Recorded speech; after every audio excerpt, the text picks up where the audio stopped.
وَلَا تُطِعْ أَمْرَ الْمُسْرِفِينَ الَّذِينَ يُفْسِدُونَ فِي الْأَرْضِ وَلَا يُصْلِحُونَ۔ اس آیت کا ترجمہ سنیے، وَلَا تُطِعْ، اطاعت مت کرو، فالو مت کرو، تقلید مت کرو، ڈونٹ فالو۔ کون کہہ رہا ہے؟ اللہ کہہ رہے ہیں۔ امر المسرفین، کس کی اطاعت؟ جو اسراف کر رہا ہے، جو تبذیر کر رہے ہیں، جو فضول خرچی کر رہے ہیں، تم ان کی اطاعت مت کرو، ان کی پیروی مت کرو، ان کا ساتھ مت دو۔ کیوں؟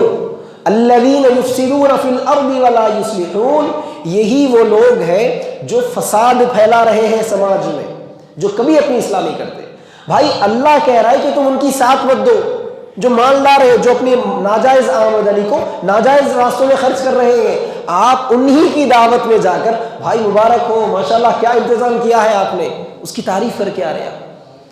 ان کے تعلق سے اللہ تعالیٰ سورہ اسراء کے اندر ارشاد فرماتے ہیں، کہتے ہیں ان المبذرین کانوا اخوان الشیاطین، اسراف کرنے والے، تبذیر کرنے والے، فضول خرچی کرنے والے، ایکسٹرا ویگنز کرنے والے کون ہیں؟ شیطان کے بھائی ہیں۔ اللہ کہہ رہا ہے کہ یہ شیطان کے بھائی، تم ان شیطان کے بھائیوں کی مدد کر کے آ رہے ہو، تم ان شیطان کے بھائیوں کی تقریب میں شرکت کر کے آ رہے ہو۔ سوچیے ساتھیوں کتنا بڑا گناہ کر رہے ہیں۔